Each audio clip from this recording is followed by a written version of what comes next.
আলেমরা যদি নির্বাচনে না যায় তাহলে সংসদ ইসলামের কথা বলবে কি? আচ্ছা, ইসলামের দাবি কিভাবে আদায় হবে? ইসলাম তো মিটে যাবে। আহা, এই দৃষ্টিকোণ থেকে যারা গণতন্ত্র নির্ভর ইসলামের রাজনীতি, তারা কি সঠিক পথে আছে? ইসলাম তো রাজনীতি না করে, সংসদে না গেলে ইসলাম মিটে যাবে? এ ভুল তো এখানে। এটা দিয়ে আপনাকে ধোঁকা দিচ্ছে। এই আলেমরা রাজনীতি যে সংসদে ইসলামের কথা বলবে, বলে প্রথম কাজটা কি করে জানেন তো? মাথায় নিচু করে ঢুকে। প্রথম কাজটাই মাথা নিচু করে ঢুকে, মাথা উঁচু করে ঢুকবো না। দ্বিতীয় কাজটা হচ্ছে শপথ পাঠ করে। এই শপথের মধ্যে কি কি আছে? হ্যাঁ, সব আছে। 3 নম্বর কাজ হলো শিরিক দিয়ে শুরু করে কোথায় যায়? বাকিটা তো বুঝছেন, কোথায় যায় দেয়? কিচ্ছু করতে পারে না। এটা দিয়ে কিছু করা হবে না। পুরো পুরুজা দখল করতে, সারা বাংলাদেশ দখল করতে হবে কিভাবে? দাওয়াত এবং তাবলীগের মাধ্যমে। দাওয়াত এবং তাবলীগ দখল করতে পারলে তখন আপনার এটা কাজে লাগবে। পুরো যেতে পারলে, পুরো থাকলে আর এটাও থাকবে না, এই সংবিধান থাকবে না। এই সংবিধান ইসলাম সম্মত সংবিধান নয়, এটা কুফরি সংবিধান। এই সংবিধান মানার কোনো সুযোগ নাই। এই সংবিধানের অধীনে নির্বাচন করা যাওয়ার সুযোগ নেই। এই সংবিধান পরিবর্তন কেমনে করবেন? সংসদে করবেন? সংসদে এভাবে কয়জন গিয়ে, 10 জন গিয়ে, 50 জন গিয়ে যা কিচ্ছু করতে পারবেন না, কিচ্ছু হবে না। ব্যাটো দিলেও হবে না। আপনাকে দেশের মানুষকে সোজা করতে হবে। দেশের মানুষ যারা সংসদে যাচ্ছে, এরা 1 জন 2 জন নয়, এরা তো বিভিন্ন দলের। প্রত্যেকেই জানান যে আপনার ইমান কিন্তু চলে যাবে। আল্লাহর বিরুদ্ধে, শরীয়তের বিরুদ্ধে কথা বলে ইমান থাকে না, এটা বোঝা। এইভাবে শুধুমাত্র থাকবে, ইসলাম মিটে যাবে না। ইসলাম মিটার জন্য আসে না, ইসলাম থাকবে আপনাকে নিয়ে অথবা আপনাকে বাদে। আপনাকে নিয়ে অথবা আপনাকে বাদে। এই জুজুর ভয় দেখাবেন না আমাদেরকে। বহু শয়তান গেছে ওখানে, কেউ কিছু করতে পারে না। ভদ্রলোক যাই করতে পারেনি, বুঝলেন না? একজন স্বীকারও করছে, আমাদের প্রধান ধর্ম উপদেষ্টা এখন ঠিক স্বীকারও করছে যে এখন বড় হুজুর দিলেও কিছু করতে পারবে না ওখানে গেলে। আল্লাহ আল্লাহ ধর্মের দিলেও কিছু করতে পারবে না ওখানে গেলে, কারণ পুরো সিস্টেমটা করে ফেলছে এক কুফুরি সিস্টেম। আপনি ওখানে কিচ্ছু করতে পারবেন না। শেষ পর্যন্ত গণতন্ত্র মেনে নিয়ে যাচ্ছেন আপনি, আবার গণতন্ত্রের পক্ষ ওকালতি করতেছেন। একটা হচ্ছে আমি গুনার একটা অপরাধ বোধ থাকা, একটা গুনাটাকে আমি প্রতিষ্ঠা করতে এরপরে যেটার উপর থাকবো, এটা ঠিক আছে, কোনো সমস্যা নেই। কথা বলা কত বড় গুনার কথা বুঝেন? গুনাটাকে গুনা মনে না করাটা আরো ভয়াবহ কাজ। কুফুরিকে যদি কোনো কি ইমান মনে করে, কি সমস্যা? মারাত্মক সমস্যা। এটা কোনোভাবেই এই সমস্ত ভয় দিয়ে আমাদেরকে বানাবেন না, বোকা বানাবেন না। আমরা বুঝার চেষ্টা করি যে আমরা ইসলাম থাকবে ইনশাল্লাহ। ব্যক্তি প্রচলিত ইসলামকে কেউ মিটাতে পারবে না। যে এলাকায় মানুষ ইসলাম মানে, দেখবেন যে সেই এলাকার মানুষের কাছে টুপি মাথা দিয়ে তারা আসে, তাই না?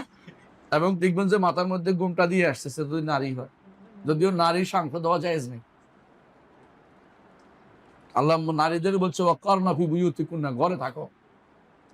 নারী সাংখ্য দেওয়া জায়েজ নেই। আমাদের শেখ, ইয়েমেনের শেখ মুকবেল, ওনার কাছে এক মহিলা আসছে ইয়ার জন্য, সাক্ষাৎকার দেওয়ার জন্য কাফের দেশে। তো হচ্ছে নারীদের কাছে পাঠাও, নারীদের কাছে, আমার সামনে কেন ঠেলে পাঠাই, নারীদের কাছে পাঠাও, ওরা ওখানে থাকবে, এখানে আসবে কেন? ঠেলে বের করে দিচ্ছে, এখানে কথা বলতে। এটা হচ্ছে ইমানদারের লক্ষণ, ইমানের কারণ। হ্যাঁ, ইমানদার কখনো কোথাও ইমান ছেড়ে দেয় না। বুঝে আসছে কথাটা? কেউ তো খেপে গেছে, কেন হাত মিলাইলো না? আমি তো হাত মিলাই নাই, ভালো কাজ করছে, বেটার করছে, বেটার কাম করছে। হাত কাফের মহিলার সাথে হাত মিলাবে কি জন্য? কোথা কারণ খবিস, তার সাথে হাত মিলাবে কি জন্য? এরকম কেউ কোনো মহিলার সাথে কোনো হাত মিলাবে না। মহিলার সাথে মুসাফা করা জায়েজ না। ইসলাম যেটা অবৈধ করছে জায়েজ না, কেমন খুঁজে জায়েজ দিব না। কথা বুঝছেন? আমাদের ঘরের মানুষের নিয়ে যদি আপনি বাইরের কাফের দেশের সাংবাদিকের সামনে বা তাদের রাষ্ট্রদূতদের সামনে বসাইয়া দেন, ঘরের মানুষ, বুঝছেন তো, নারীরা সব ঘরের মানুষ, তাহলে এটা হারাম কাজ করেছেন আপনি। ইসলামে অপমানিত করেছেন, আপনি অপমান করছেন, অপমান করছেন ইসলামের।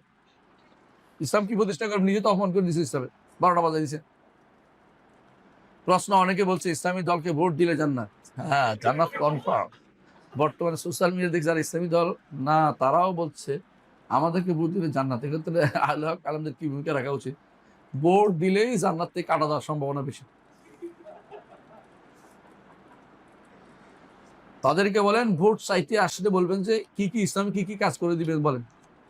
প্রথম কাজ, আমার জন্য ইসলামী শরিয়ার ব্যবস্থাপনা করবেন কিনা। শরিয়া ছাড়া আমি চলতে পারি না, কারণ আল্লাহ বলছে তার নবীকে সুম্মা জাআলনা কালা শারিআতিন মিনাল আমরি, আপনাকে আমরা শরীয়তের উপর রেখেছি, আপনি শরীয়ত বাস্তবায়নের জন্য কি কি করবেন লিখে দেন, আমরা এটা প্রচার করবো, আপনার পক্ষ নিয়ে কথা বলবো। যে অমুকে শরিয়া বাস্তবায়ন করবে, উনি বলছে ওয়াদা করছে, জায়গায় জায়গায় বলে দেবো, দেখে আপনার কয়টা কি আপনি সংসদে যাইতে পারেন কিনা তখন দেখে দেবে।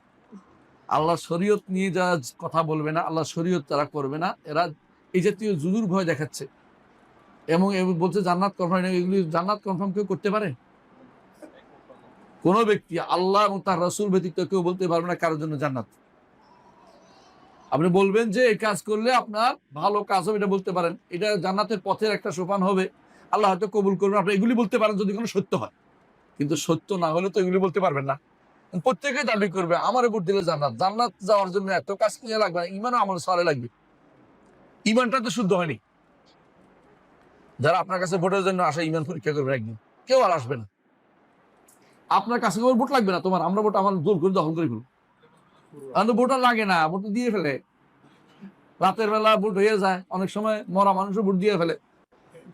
ভোট দিতে কোথায় আসে? ওই ভোট কেন্দ্রে আসে, বাবার বাড়িতে ছেলেকে দেখতে একবার আসে না বাবা। এরকম ভোট হচ্ছে, এগুলো ভোটের আশা করে বসে থাকেন না ভাই, এগুলি সবই হচ্ছে ভণ্ডামি চলতেছে। এই ভোটের চিন্তাও করেন না, দাওয়াতের কাজ নিরবিচ্ছিন্নভাবে করে যান। কয়জন মানুষকে ইমানের দিকে আনছেন চিন্তা করেন তো। আপনার দ্বারা কয়জন মানুষ সহি আকীদা মানা যে আসছে, কয়জন মানুষ বিশুদ্ধ ইমান নিয়ে আছে, এইটা একটু চিন্তা করেন। ভোটের ব্যাপারে আল্লাহ আপনাকে মোটেই জিজ্ঞাসা করবেন না, কেন? আপনি যেহেতু এটা কুফুরের উপর নির্ভরশীল হয়ে গেছে অনেক কিছুতেই, সেহেতু আল্লাহ আপনাকে জিজ্ঞাসা করবে না। যে ব্যক্তি বলে যে আপনি ভোট না দিলে আমানত দিতেছেন না, বলে আমানতটা কোথায় আছিল? আমানত যদি কোনো, আল্লাহ কি বলছে, ইন্নাল্লাহ ইয়ামুরকুম আন তুআদ্দুল আমানাতি ইলা আহলিহা, আহাল হইতে হইব আমানতে।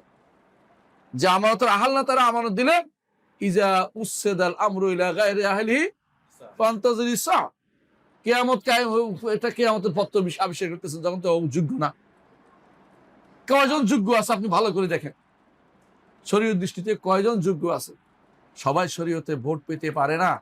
আপনার গণতান্ত্রিক নিয়মে সবাই ভোট পেতে পারে, বুঝলেন কিনা? যে শরিয়া মানে সেও ভোট পায়, যে ফাইটা যায় গান গায় সেও ভোট পায়, আউযুবিল্লাহ। যে শয়তান সেও ভোট পাচ্ছে, হয়তো অদূর ভবিষ্যতে আবুলরাও ভোট পাইলে, আবুল ফাউলরাও দেখবেন কেউ ভোট দিয়ে দিচ্ছে। কোন ধরনের ভোট এগুলি? কে দিব? কিভাবে জায়েজ হয়? আল্লাহ বিরোধী কথা যারা বলে অথবা আল্লাহর কথাকে অপব্যাখ্যা যারা করে, কেউ ভোট পাইবে না। দুই গোষ্ঠী আমাদের মধ্যে আছে, আল্লাহর কথাকে অপব্যাখ্যা করে নিজেদের মন মতো করে সাজিয়ে নিচ্ছে, রসুলের কথাকে অপব্যাখ্যা করে নিজের মন মতো সাজিয়ে নিচ্ছে।